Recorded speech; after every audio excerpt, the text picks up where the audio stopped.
भारत की जो ये पंथ निरपेक्षता है, ये विदेश से कैसे अलग है?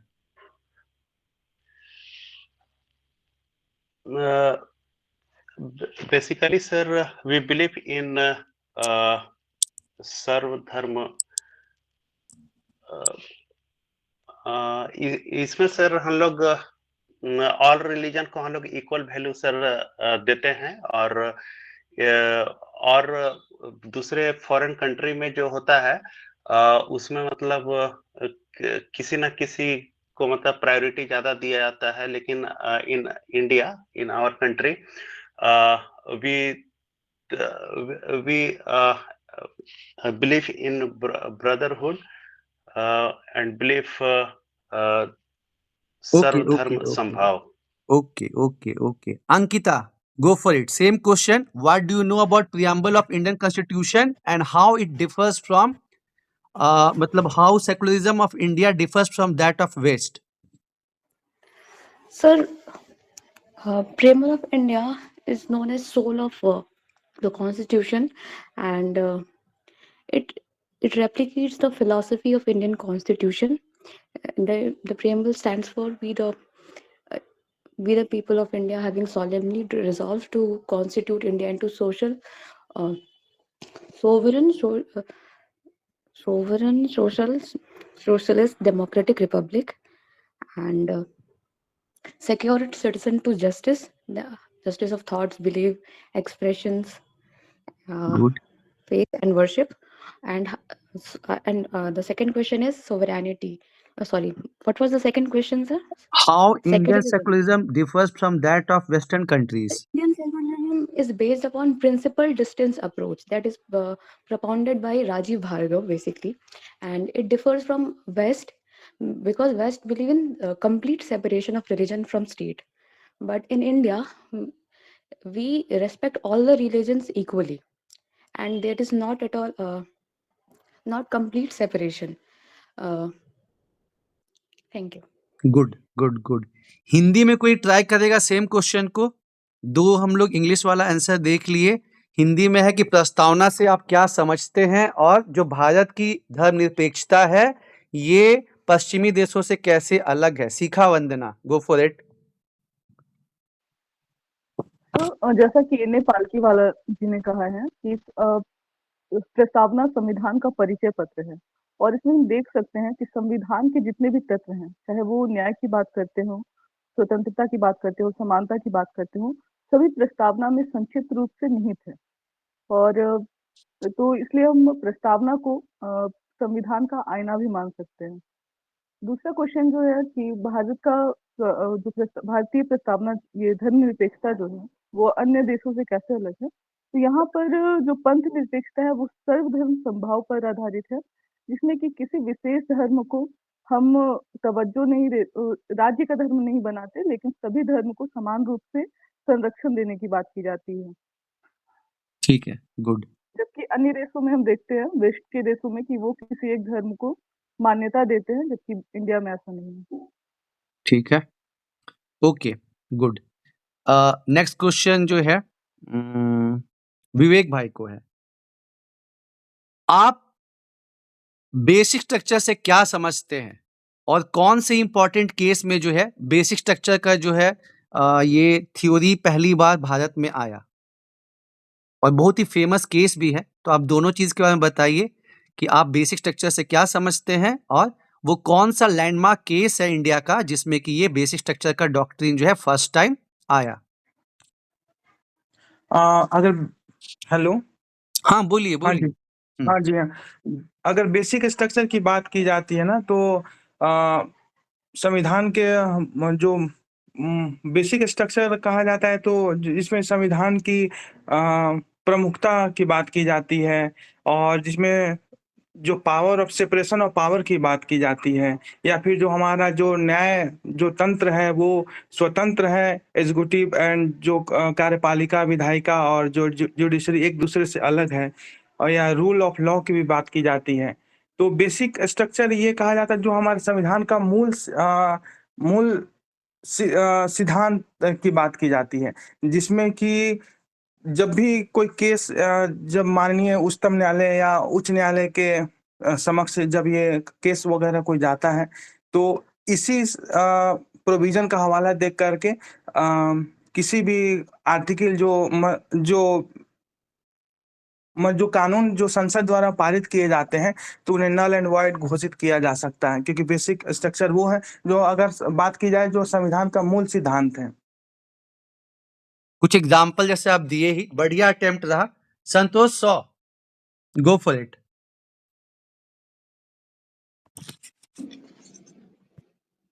Good evening, sir. Good evening, go for it. Sir, basic structure is the was actually itself was evolved from our judiciary, and sir, it is actually fundamentals of constitution, which cannot be changed, and like supremacy, like separation of power, independence of judiciary, three. Uh, we can say that judicial review of Supreme Court or judiciary, etc. And sir, second question is about which constitution, through which judgment Supreme Court, through which judgment basic structure came into force. Sir, in 1973, one of I think till now the largest bench of Supreme Court, that is 13 bench judgment through that basic structure came into the force, and that is the case was Keswananda Bharti case, and it is itself new, and one of the most important judgment has been ever passed by the Supreme Court. Thank you, sir. Good. Neha Kesari, same question Hindi में। Sir, संविधान के आधारभूत संरचना का मतलब होता है संविधान में निहित उन प्रावधानों को कहा जाता है जो संविधान के जो मेन सिद्धांत होते हैं और आदर्श होते हैं उसको बनाए रखते हैं और इसे बदला नहीं जा सकता है। सबसे पहले 1973 में केसवान एंड भारती केस के द्वारा इसको परिभाषित किया गया था और समय समय पर न्यायालय के द्वारा ये बेसिक जो हमारा मतलब आधारभूत संरचना है और उसके बारे में मतलब इसे परिभाषित किया जाता है। ये पॉइंट ऐड करना बहुत जरूरी है कि उस समय ये कंसेप्ट आया, उसके बाद ये इवॉल्व हुआ है। ठीक है, अलग अलग केसेस में जो है फिर ये ऐड किया गया। Very good answer. ठीक है, सबका अटेम्प्ट बढ़िया हो रहा है और आंसर्स की क्वालिटी जो है कल से आज बहुत इंप्रूव कर रही है। अच्छा है कि कल जो लोग हाथ रेज नहीं कर रहे थे आज वो भी पार्टिसिपेट कर रहे हैं, अच्छा लग रहा है। ठीक है क्वेश्चन मेरे पास और भी है। चलिए नेक्स्ट। यस, नाउ अब कुछ गूगली क्वेश्चन हो जाए। जीवन भाई, what do you mean by GPDP? GPDP से आप क्या समझते हैं?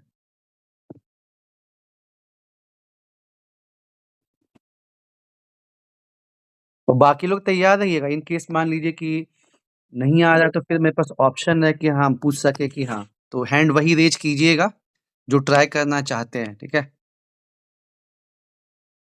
जीपीडीपी एक बहुत ही पॉपुलर टर्म है, बार बार जो है उस दिन डिस्कशन में सर इसका जिक्र कर रहे थे।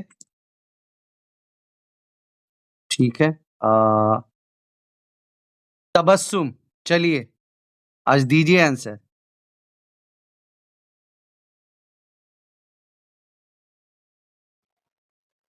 हाँ सर, हेलो हाँ बोलिए। सर। जीपीडीपी बेसिकली शायद ग्राम पंचायत डेवलपमेंट प्लान को मतलब बोला जाता है, स्टैंड करता है। और ये एक भारतीय जो लोकल गवर्नमेंट है उसमें डिसेंट्रलाइजेशन की जो सिद्धांत है उसको उसकी प्रक्रिया को इन्वॉल्व किया गया है, जिसमें कि जो भारत के नागरिक है और जो भी इलेक्टेड जो रिप्रेजेंटेटिव है वो जो है एक प्रायोरिटीज को सेट करेंगे और उसके अकॉर्डिंग फिर वो डेवलपमेंट प्रोसेस पे अपना काम करेंगे, जहां तक मैं समझ पा रही हूँ। बढ़िया। आप पंचायत समिति से क्या समझते हैं? सर, पंचायत समिति बेसिकली किसी भी जो गांव होते हैं या फिर विलेज है, वहाँ पे जो व्यक्ति जो इलेक्टोरल लिस्ट में इनका नाम होता है, इनके साथ एक मतलब कम्युनिटी का मतलब बैठकी होता है, जहाँ पे लोग ग्रास रूट लेवल पे काम करते हैं, और उसमें एक ग्राम सभा भी होता है, जिसके हेड जो है आपके ग्राम पंचायत में मतलब मुखिया होते हैं। तो वहाँ पे जो बेसिकली जो गांव के लेवल पे जो भी डेवलपमेंट प्रोसेस होते हैं, उनमें मतलब ये वहाँ के गांव के स्थानीय लेवल लोगों पे को होता है बुलाया पंचायत समिति? शायद नहीं सर, ब्लॉक लेवल की बात करेंगे हम्म तो ये सॉरी विलेज लेवल या ओके ब्लॉक लेवल की ओके बात ओके करेंगे ओके तो Sandeep, nice try Tabassum. Sandeep, go for it. Same question. What do you mean by GPDP and what do you mean by Panchayat Samiti? Sir, GPDP mainly Gram Panchayat Development Program. Basically, it is at the intermediate level where any development program which is initiated at the block level, that program is mainly done in GPDP, and after that it is sent to the district at where this program has been formed and implemented by the block itself. Don't you think you are getting confused? Initiated at block level. No, sir. It is mainly It is mainly it's mainly done by the block level, intermediate level. Matlab, you mean to say that GPDP begin at block level and then it is forwarded to district level? District, yes, sir. District level. Very wrong answer. Yeah. Okay. No. Next, Nikhil.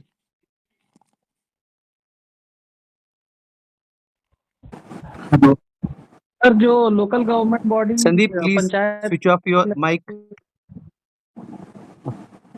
बोला जाए पंचायत हिंदी में जो आप दे समिति सकते हैं, बिल्कुल। Sir, panchayat समिति बेसिकली ब्लॉक लेवल पे पंचायत लोकल गवर्नमेंट बॉडी है, और उसका काम वही। हेलो। हाँ, बोलिए बोलिए, आ रही आवाज, बोलिए। हाँ sir, GPDP sir states that it's a programming panchayat development program, sir.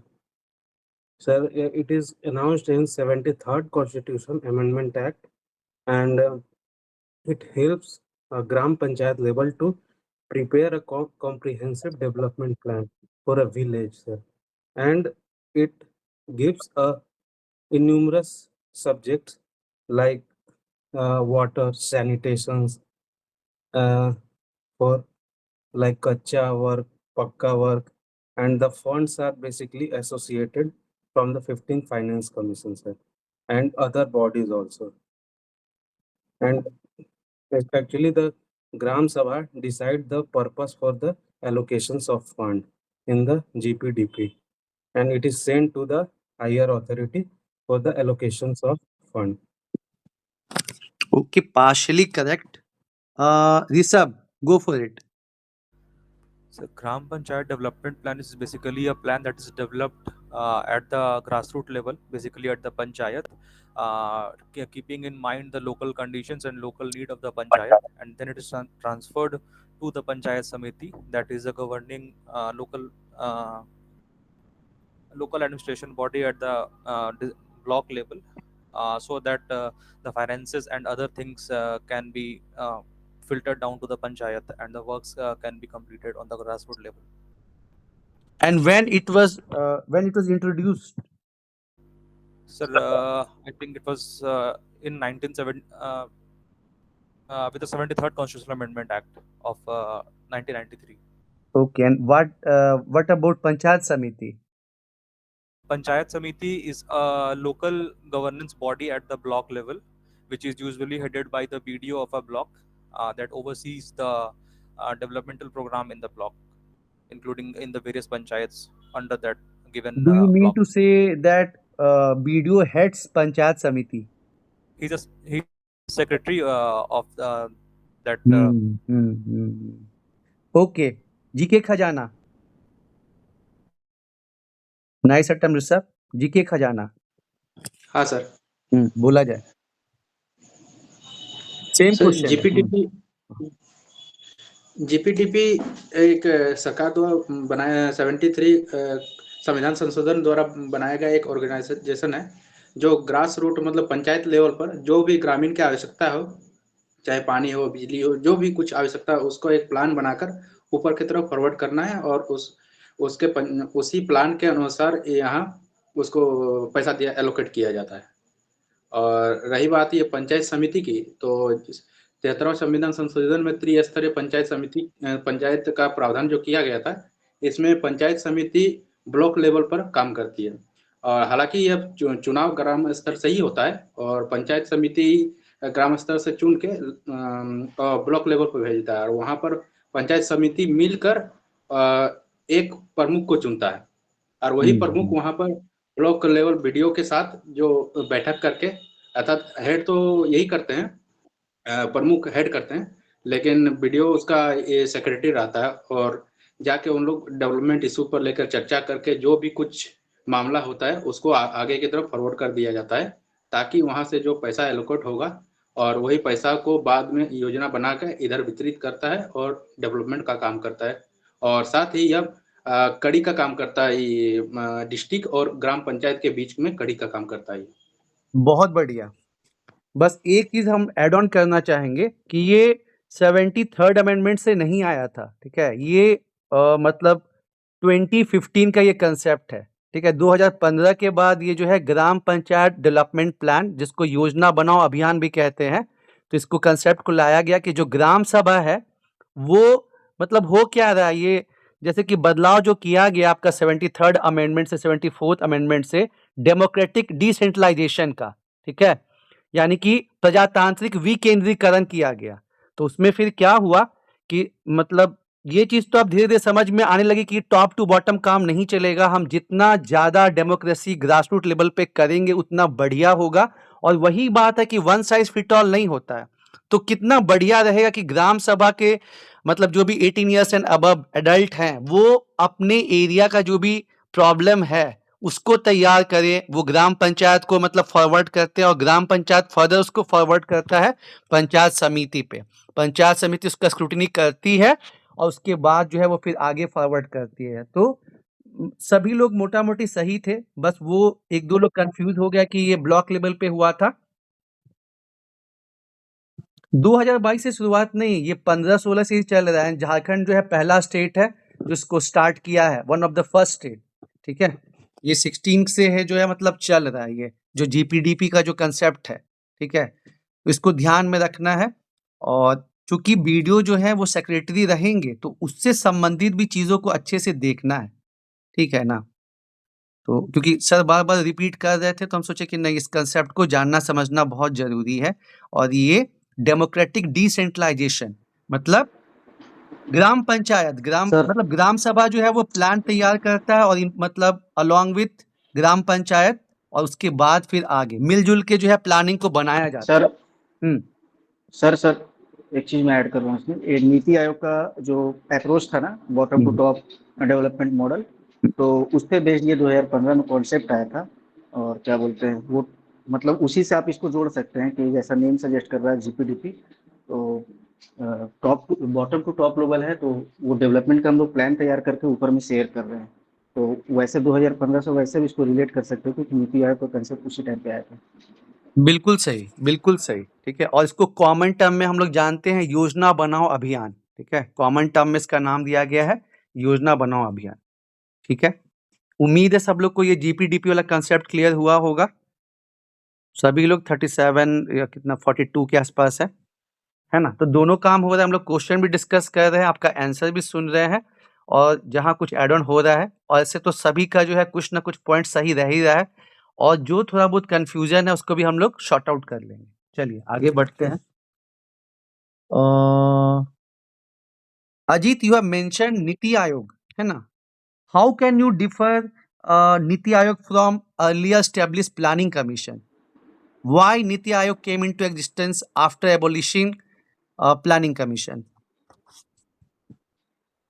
Sir, NITI Ayog is basically a model which drive on the bottom to top model approach. So development plan is measured, is framed at the panchayat level, at the local bodies, and then it will be passed on to the higher authority.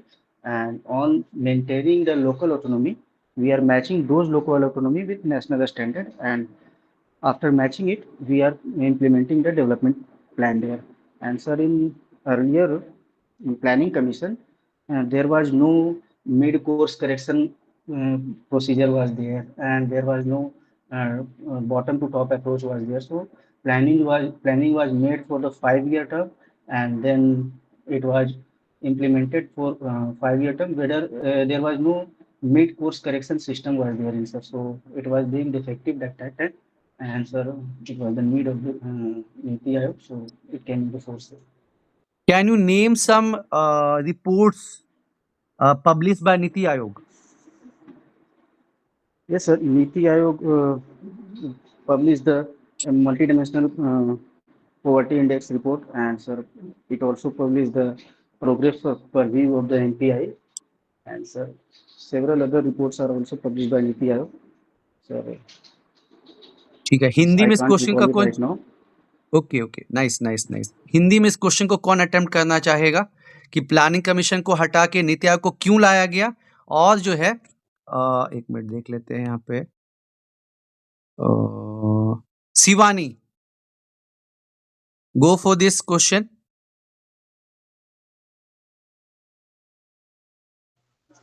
Sir planning commission 15 साल का बनाती थी योजना, but NITI Aayog वो yearly बनाती हैं।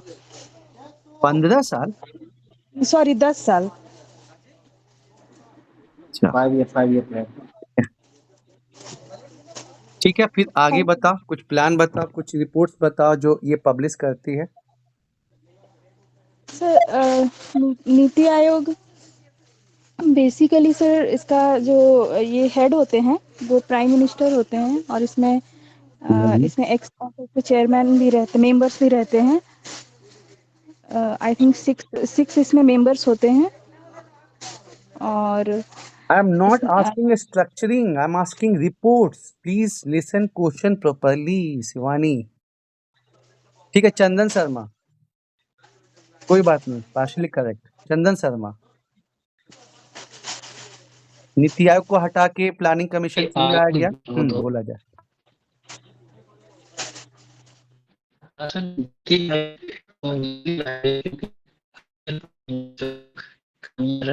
आवाज break हो रहा है चंदन, आवाज ब्रेक हो रहा है चंदन। नेटवर्क नहीं है।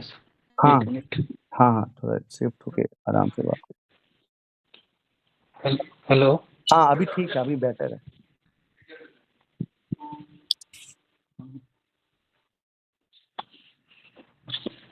बोलिए, आवाज आ रहा है, बोलिए। हाँ सर, प्लानिंग कमीशन के तहत जो ग्रोथ का जो एक्सपेक्टेशन किया जा रहा था वो सही से नहीं हो पा रहा था, और ये जो कि 5 साल तक ही टारगेट लेके चलता था, और नीति आयोग में 3 टर्म, मतलब कि एक 3 year, 5 year, I think 5 year, 7 year, फिर 14 ईयर का प्लान लेके चलती है, जो दीर्घकालीन प्लान के ध्यान में रखकर बाकी जो दोनों प्लान है उसको सपोर्ट करते हैं। इसलिए नीति आयोग को आवाज आ रही है sir, but not satisfactory answer. कल का आंसर ज्यादा बेहतर था, कोई बात नहीं, ठीक है। Kishan sir, NITI Aayog is a step forward in developmental planning approach where states are also incorporated in planning process, and the planning commission, the planning process of planning commission was based on 5-year agenda, whereas the Niti Aayog prepares plan on 3 mid-term, short-term and long-term basis, basically planning for 3 years, 7 years and 15 years. And some reports by Niti Aayog is Multidimensional Poverty Index, SDG India Index report, Export Preparedness Index, etc. Okay, very good, Kisan. You should also include a term cooperative federalism in it. Yes, sir. Actually, forget it. Okay. Sir, one thing. हाँ. Sir, earlier in Planning Commission, there was also the incorporation of the support of the state government was taken by the means of NDC, sir. So it is not the basically, I think, difference between Planning Commission and NITI Aayog, sir. Because earlier also the support from the state government was taken. Who will counter points of Ajit? Ajit के points में कुछ खामियां, कौन counter करेगा? मैं बोलूं? हाँ, बोलो आनंद। हाँ सर, ये नीति आयोग एक तरह का थिंक टैंक बॉडी है जो योजनाओं पर विचार करती है, और ये फाइनेंशियल एलोकेशन का काम नहीं करती है, जबकि प्लानिंग कमीशन जो है योजनाएं बना करके उसको फंड एलोकेशन का भी जिम्मेवारी लेता था। NITI Aayog bottom to top approach में काम करता है, मतलब योजना का जो है निर्माण कैसे हो, बॉटम आधारभूत लेवल पे जो है इसका योजनाएं बनाई जाती, नीति आयोग के तहत बनाई जाती है। और प्लानिंग कमीशन में ऊपर से योजनाएं बन के आती थी और नीचे की ओर लागू कर दिया जाता था। नीति आयोग जो है वो वित्त आयोग का जो है के ऊपर हस्तक्षेप नहीं करता है, जबकि प्लानिंग कमीशन जो है वित्त आयोग के कामों में भी हस्तक्षेप करता था। तो ये बढ़िया डिफरेंस है, अच्छा डिफरेंस है सर। लेकिन वो जो भाई साहब बोल रहे थे ना कि पहले इनकॉर्पोरेशन नहीं था स्टेट का, तो मैं उसके लिए बोला था कि एनडीसी पहले भी था। बाकी इनका जो बोल रहे हैं ना, इनका डिफरेंस बहुत अच्छा है।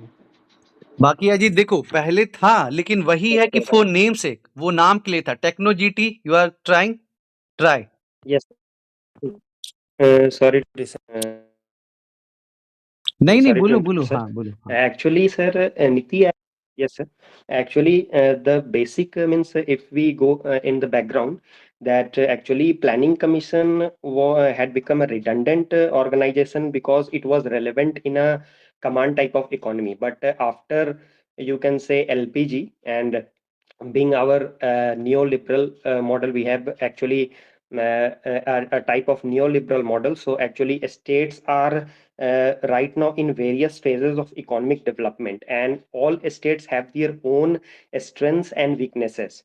So to counter this, Niti Aayog was established as an advisory think tank, whereas Planning Commission was like extra constitutional body. And one of the major difference between the two is it is true that Planning Commission has limited expertise. On the other hand, Niti Aayog have a wider expertise, but we should also point that there is no mandate to impose policies in the hand of Niti Aayog, whereas the Planning Commission have the power to impose policies on states. And one more difference is Niti Aayog has no power to allocate funds also. On the other hand, Planning Commission used to allocate funds to ministries and even state government. So means it is Niti Aayog is simply an advisory body. It has no role in influencing, you can say, private or public investment. So means we can say that yes, the objectives are very broad, that to foster cooperative federalism, to formulate credible plans at the village level, and to achieve the goal of bottom up. So means these are the things we can say in relation to this. बढ़िया। हिंदी में कोई? हाँ निखिल बोलो। Sir, actually, first of all, I would like to, sir, say one thing, that everything, whatever is there, all are written in net or notes.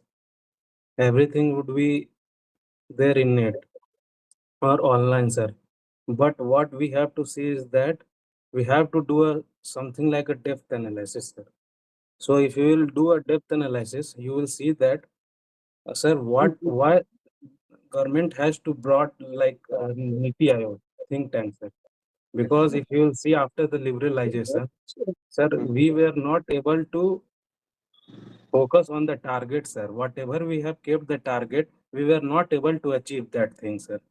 The sir, you will see 8th, 9th or 10th, 11th, everything was failed, sir.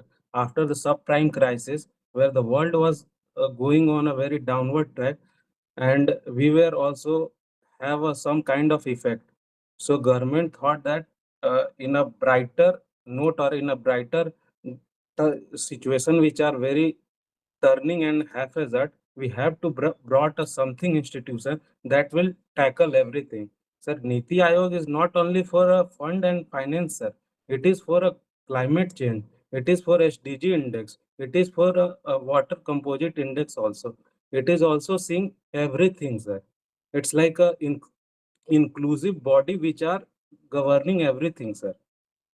So if we will stick to that Niti Aayog to like a funding and a commanding body, sir, I think, sir, that is already written in net, sir. What we have to apply is our brain, sir, because Niti Aayog is like government is more focusing on minimum government, maximum governance, sir. So that is why they have brought the Niti Aayog to see everything, be it a climate change, be it a school, be it aspirational districts, be it like a fund for tribals, or be it like health index or anything, sir, which is like happening in today's world, sir. So I would say that, sir, it is a inclusive body uh, which is having a role of quality development to uplift to cater the needs of India, which is going to be a Viksit Bharat at 2047. जबरदस्त, ठीक है, जबरदस्त। मतलब बदलते economic परिदृश्य में climate change को deal करने के लिए जो सिचुएशन 2008 के बाद अराइज हुए, एट द सेम टाइम जो कोऑपरेटिव फेडरलिज्म है, सबके लिए जो है एक नया संस्थान की जरूरत थी, क्योंकि वही है वन टाइम जो है प्लानिंग कमीशन अपना जो है प्लान बनाता था, इवन दो वो फाइनेंसेस देता था, लेकिन वही था कि एक बार प्लानिंग सेट हो गया, और कहीं ना कहीं अजीत ये ध्यान रखना कि वो हटाने के पीछे जो one of the main reason था कि वही डिसेंट्रलाइजेशन नहीं हो रहा था, स्टेट्स का मतलब सजेशन लिया जाता था, लेकिन वो मोर टू जो है टॉप टू बॉटम अप्रोच था।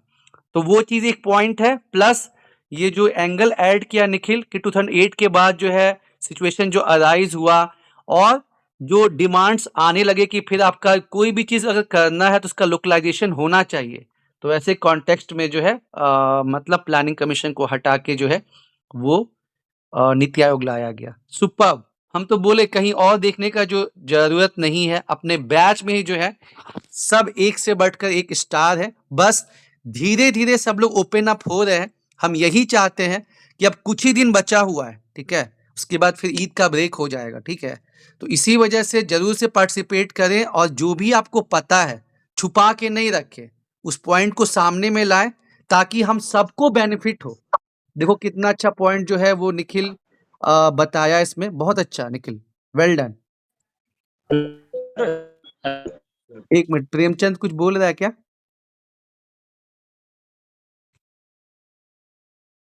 कुछ ऐड करना, हिंदी में बोलना है, कुछ बोलना है प्रेमचंद, माइक ऑन किए हो? एक बार सर मैं सोच रहा था नीति, आवाज डिस्टर्ब आ रहा है प्रेमचंद, थोड़ा रूम चेंज करो या वहां से हटो, फिर और आवाज क्लियर हो जाएगा, फिर अच्छे से समझ में आएगा। जब कोई बात नहीं सर, मैं ऑफिस में हूँ। अच्छा ठीक है, कोई बात नहीं, मैं इसको देख लूंगा बाद में, सर आप कंटिन्यू कीजिए। अच्छा निखिल एक बार फिर से बता दो इसको, थोड़ा हिंदी में भी वर्जन कर दो इसका, ठीक है, वो शायद प्रेम ये कहना चाह रहा है। अच्छा हिंदी में? हाँ सर हिंदी मेरा उतना अच्छा नहीं है सर, आप एक बार थोड़ा सा अच्छा ठीक है, मतलब बोल देता हूँ मैं। हाँ हाँ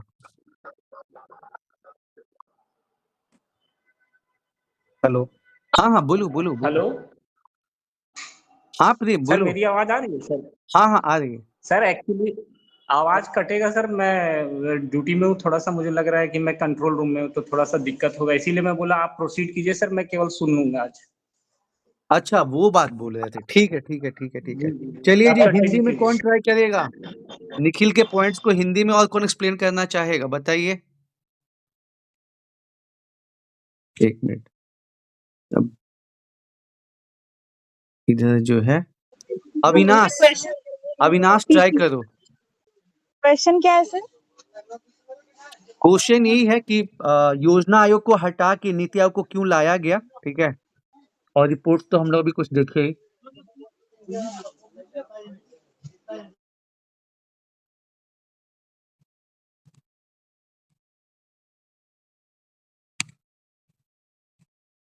Sita,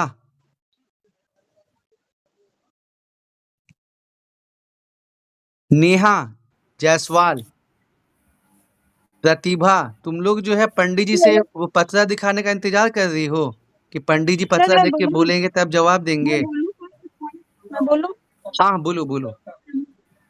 sir actually NITI Aayog sir को तो पता है कि वो प्लानिंग कमीशन 5 इयर्स का प्लानिंग बनाती थी और नीति आयोग तो 5 और 7 इयर्स का प्लानिंग बनाते हैं। और इसमें ये है कि नीति आयोग में एक एनडीसी जो होता है वो उसका पार्टिसिपेशन जरूरी होती है। बहुत अच्छा शिवानी, बहुत अच्छे से तुम चीजों को समझ रही हो, मतलब माइंड ब्लोइंग, शानदार, जबरदस्त, जिंदाबाद, ठीक है, बहुत बढ़िया। अब तुम रुक जा, अब तुम रुक जा शिवानी, ठीक है। ये तो सबका कंसेप्ट हिला के रख दोगी और सबका जो होता है ना, जो बहुत मुश्किल से समझ में आया, सब लोग भूल जाएंगे, ठीक है। तो थोड़ा वेट करो, तुमको फिर मौका दिया जाएगा। हड़बड़ा के कोई चीज नहीं करना है। देखो भाई देखो, 3-4 जो है प्रॉब्लम एग्जिस्ट कर रहा था पहले से, उसको ठीक करने के लिए ऐसे काम किया गया। क्या क्या मेन बात है कि सेंटर, सीता अटेम्प्ट कर रही, क्या 2 मिनट रुक जाओ। मेन बात है कि कहीं ना कहीं जो अपना नाम के लिए जो है डेमोक्रेटिक डिसेंट्रलाइजेशन था, विकेंद्रीकरण, लेकिन वो ठीक से हो नहीं रहा था, वन साइज फिट ऑल चल रहा था। और जैसे कि अजीत ने कहा कि स्टेट का बस थोड़ा बहुत जो है पार्टिसिपेशन हो रहा था, वो तो एक मैटर है। लेकिन जैसा निखिल भाई ने कहा कि 2008 में मंदी आया, साथ ही साथ क्लाइमेट चेंज का प्रभाव बढ़ने लगा, तो जरूरत थी कि स्टेट्स को साथ में लिया जाए ताकि क्लाइमेट चेंज के प्रभाव को कम किया जाए। इसमें एक चीज ध्यान रखना कि इंडिया पहली बार क्लाइमेट चेंज से डील करने के लिए national action plan on climate change 2008 में लेके आई थी, क्योंकि 2000 के बाद से क्लाइमेट चेंज का इम्पैक्ट ज्यादा होने लगा और इंडिया चूंकि इकोनॉमिकली भी डेवलप कर रही थी, अब वो इसके बारे में जो है सोच पा रही थी। और 2008 में एक और बुरा प्रॉब्लम क्या हो गया कि रिसेशन आ गया, ठीक है। तो आर्थिक कंडीशन भी खराब चल रहा है, इन्वायरमेंट का भी प्रॉब्लम चल रहा है, और कहीं ना कहीं योजना आयोग जो है, प्लानिंग कमीशन, वो स्टैग्नेट होते जा रहा था कि अपना हम एक बार टारगेट कर लिए तो उसको रिव्यू नहीं कर रहे हैं। तो जरूरत थी कि कोई ऐसा एक संस्थान आए जो कि सबसे पहले सहकारी संघवाद, कोऑपरेटिव फेडरलिज्म करे, राज्यों को अपने साथ लाए, क्योंकि आपको पता है India is a federal country, Bharat में संघवाद है और भारत कभी भी कोई टारगेट तभी अचीव कर सकता है जब राज्य उसमें साथ दे। जैसे अभी हमको सतत विकास लक्ष्य को अचीव करना है, तो जब तक लोकलाइजेशन ऑफ एसडीजी गोल्स नहीं होगा, कैसे वो अचीव होगा। तो इस पर्पस के लिए इवन दो जैसा कि बोला गया कि प्लानिंग कमीशन कुछ डिस्क्रिशनरी ग्रांट भी देती थी, उसके पास कुछ फाइनेंशियल पावर भी था और वो इन्फ्लुएंस ज्यादा करती थी, जबकि आपका जो नीति आयोग है ये मोर ऑफ थिंक टैंक है। लेकिन फिर भी जो ये थिंक टैंक है अलग अलग रिपोर्ट लाता है कि हेल्थ में कैसा परफॉर्मेंस है, कंपोजिट वाटर में कैसा परफॉर्मेंस है, एसडीजी में कैसा परफॉर्मेंस है, तो कहीं ना कहीं उस चीज को मेकअप करता है। और सबसे बड़ी बात कि जैसे होता है कि कुछ चीज को रियलाइज करने में, जैसे होता है ना कि मेंस का आंसर लिखना है तो भाई diagram, flow chart, economic survey का डेटा, ये रियलाइज करने में हमको समय लगता है, स्टार्टिंग करते करते हम लोग ऐसा नहीं कर पाते हैं। तो वही चीज इंडिया के साथ भी हुआ कि इंडिया थोड़ा बहुत डिसेंट्रलाइजेशन कर रहा था, लेकिन अल्टीमेटली समझ में आया कि जब तक ऑलमोस्ट इक्वल से राज्यों का नहीं रहेगा तो देश का विकास नहीं हो सकेगा। इसीलिए हम देखते हैं कि इधर एडमिनिस्ट्रेशन साइड में जो है ये प्लानिंग कमीशन वाला चीज गया, टैक्सेशन साइड में हम देखते हैं कि जीएसटी काउंसिल आया, ठीक है। तो अब हम देखते हैं कि पहले के मुकाबले बहुत अच्छे तरीके से जो है विकेंद्रीकरण हो रहा है। हालांकि अभी भी जो आपका बोलते हैं ना कि इंडिया और भारत में जो है डिफरेंसेस है, क्यों? क्योंकि जो आपको 73rd अमेंडमेंट खासकर जो पंचायती राज व्यवस्था है, उनको अभी भी फंक्शनरीज, फंड, फाइनेंस, ये सब का कमी है। तो ये ट्रू सेंस में नहीं हुआ, लेकिन एक पहल तो कम से कम की गई है। जो निखिल ने कहा कि हाँ, India is on the process of becoming a developed nation by 2047। Am I clear? कि आप सभी को क्लियर है? Yes sir. सर तो जो हम बोलेंगे कुछ वो गलत था क्या? शिवानी आराम से, हड़बड़ा के कुछ नहीं, तुम आराम से इसको पढ़ना और कल हम तुमसे वापस पूछेंगे, ठीक है? ओके। ठीक है ना? थोड़ा देखो, कोई चीज होता है ना कि हम एक बात सुने। मेरे को एक दोस्त जो है कल मान लो एग्जाम है और वो हमको ऐसा यूनिट समझाए, आज समझाए, लेकिन सब कॉन्शियस माइंड में जाने में थोड़ा समय लगता है। तो हम सुन तो लिए एक बार, लेकिन चूंकि मेरा दिमाग प्रोसेस नहीं कर पाया, हम क्यों नहीं पीडीएफ देते हैं, हम क्यों बोलते हैं कि आप खुद से करिए? क्योंकि जब तक अपना माइंड उस चीज को देखेगा नहीं, समझेगा नहीं, वो सब कॉन्शियस में जाएगा नहीं, और सब कॉन्शियस में जाएगा नहीं तो प्रेशर, एक होता है कि आपको आराम से टाइम दिया गया, आप आराम से जवाब दे रहे हैं, और एक होता है कि प्रेशर में जवाब देना। तो यही हम पीटी में भी करते हैं, यही हम मेंस में भी करते हैं, कि हमको पता है कि ब्रेन कैसे काम करता है। तो ब्रेन में जब तक तुम अपना उस पे एफर्ट नहीं लगाओगे, अपना उसको पढ़ोगे नहीं, वो तुम प्रेशर में रिकॉल नहीं कर पाओगे। ठीक है? तो आराम से इसको करके आना, क्योंकि अभी बहुत क्वेश्चन है और ये इंपॉर्टेंट है। यहीं पे एक क्वेश्चन एक शॉर्ट मैसेज में ही बता दो, who is current CEO of NITI Aayog? कोई भी बोल सकता है, कोई भी। वीवीआर सुब्रमण्यम। बिल्कुल। ये सब कहाँ है जी? 16 फाइनेंस कमीशन के अध्यक्ष नहीं पूछे। ठीक है? वीवीआर सुब्रमण्यम नहीं है क्या? हाँ, हाँ, सुमन है, बेरी है। सर। वो अरविंद पनगरिया का बोले, ठीक है? अरविंद पनगरिया सुमन साहब बेरी जो है का वो 16 फाइनेंस कमीशन के हेड हो गए हैं। ठीक है? चलो हम लोग वापस स्टार्ट करें। बिल्कुल, सुब्रमण्यम साहब ही हैं। क्या तुम लोग को ये तरीका पसंद आ रहा है कि जहाँ-जहाँ डाउट है उसको साथ ही में क्लियर करते चल रहे हैं? और सबसे अच्छा बात लग रहा है कि आज छुपे-छुपे लोग भी जो है अपना पॉइंट सामने में ला रहे हैं। देखो, एक ना ये ग्रुप है यार, ठीक है? इस पे डिपेंडेंसी नहीं है, और इस पे जैसे बाकी झारखंड के ग्रुप्स में होता है ना कि हम अपना चीज़ क्यों बताएँ? क्योंकि हम लोग का थोड़ा ये अपना यूनिकनेस है कि यहाँ लोग चाहे पीटी हो, चाहे मेंस हो, चाहे कुछ भी हो, अपना शेयर करते हैं, और देखो इससे कितना बढ़िया जो है पॉइंट सामने में आ रहा है। क्योंकि सभी ब्रेन जो है उतना ही यूनिक है, और सबका कुछ ना कुछ बढ़िया ऑब्जर्वेशन है। तो वही सबका साथ सबका विकास के कंसेप्ट पे हम लोग चल रहे हैं, और देश जो है 2047 में करेगा, हम लोग जो है 2025 में जो है विकसित वाले उसमें आ जाएंगे। ठीक है? चलो अब आगे बढ़ते हैं और फिर क्वेश्चन सेशन अपना स्टार्ट करते हैं। किसका डीवाईएसपी फर्स्ट प्रेफरेंस है? हैंड रेज करो जरा, जिनका डीवाईएसपी प्रेफरेंस है। ठीक है? ठीक है। ये डबल ए जो है अविनाशी है ना जी? डबल ए कोट पैंट, अविनाशी हो ना तुम? तो अविनाश, तुमको ये क्वेश्चन है कि recently Jharkhand government has change the appointment process of DGP.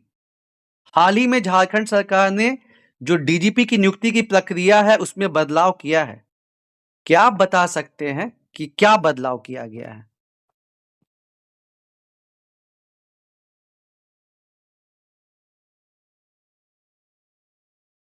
चलो अब एक नया कैंडिडेट जो है प्रीतम पार्टिसिपेट करना चाहेगा। प्रीतम, मोस्ट वेलकम, बोलो दोस्त।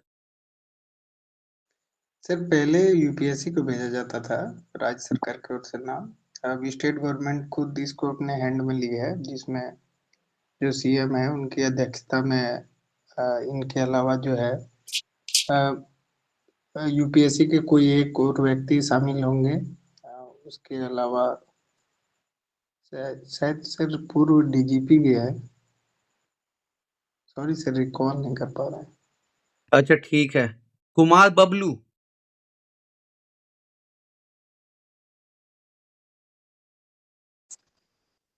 अरुण, अच्छा बबलू बोल रहा है, ठीक है बबलू बोलो। सर बोलो।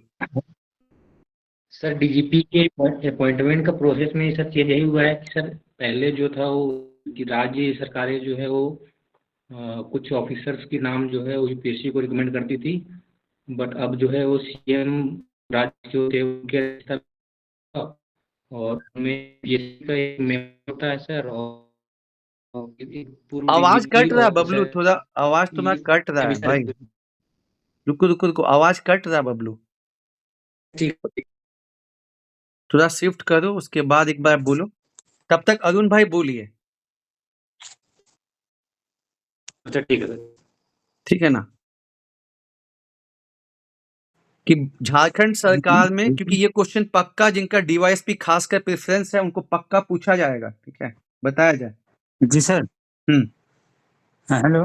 हाँ, बोला जाए, राज्य में, झारखंड राज्य में हाँ, क्या तो बदलाव किया गया है? सर हाल में राज्य सरकार के द्वारा, झारखंड राज्य सरकार के द्वारा ये बदलाव किया गया है सर। इसमें पहले का ये नीति था सर कि कोई भी 3 आईएएस, रिटायर्ड आईएएस जो डीजीपी रैंक के हैं, उसको यूपीएससी को भेजा जाता था सर। उसमें से किसी एक का नाम वो चयनित करके फिर राज्य सरकार को भेजती थी। तो इस प्रक्रिया में कभी कभी थोड़ा समय लग जाता था सर। तो इसको चेंज करके इसको सर राज्य सरकार अपने अंडर लेकर मुख्यमंत्री के निर्देश में अपने यहाँ किया गया है सर। इसका तर्क ये भी है सर कि इस तरह का कार्य मतलब कुछ राज्यों में भी किया गया सर इससे पहले, जैसे कि उत्तर प्रदेश में इस तरह का नियमावली बनाया गया है सर। तो उसी के तर्ज पे झारखंड सरकार भी इस प्रक्रिया को अपना रही है सर। तो उस इतना ही सिलेक्शन जानते हैं। कमेटी में कौन कौन होंगे? आपका ऑलमोस्ट 80% आंसर सही हो गया, या 85%। तो अब बताइए कि आप सही बोले कि सरकार जो है वो नई प्रक्रिया करी है। हम जानना चाहते हैं कि वो नई प्रक्रिया है क्या? ये सर इसके बारे में तो उतना जानकारी नहीं है सर, इतना ही जानकारी है। अच्छा ठीक है, बढ़िया। ठीक। सूरज, अटेम्प्ट करना चाहोगे इसको? 80-85% अरुण का सही है, ट्राई करोगे? सर आई गेस जो कमिटी बनाया गया है इसके सिलेक्शन के लिए, उसके चेयरमैन सीएम होंगे, उसमें जेपीएससी का एक मेंबर होगा, एक यूपीएससी का रिप्रेजेंटेटिव होगा और एक हाई कोर्ट के रिटायर्ड या एक्टिंग जज होंगे सर। आई गेस यही 3-4 लोगों का कमिटी बनाया गया है, would recommend the DGP of Jharkhand. तुम्हारा और 90% तक पहुंच गए तुम, ठीक है, 90% पहुंच गए। प्रीतम, फिर से ट्राई करोगे? बोलो। सर इसका जो 6 सदस्यीय कमेटी बनेगी जिसको निर्देश कमेटी का नाम दिया गया है, और इसका जो अध्यक्षता है सर वो हाई कोर्ट के जो रिटायर्ड जस्टिस है वो करते हैं। 93-94 के आसपास पहुंचे हो। Rishabh, The Jharkhand cabinet passed the guidelines regarding the appointment of DGP of the state of Jharkhand.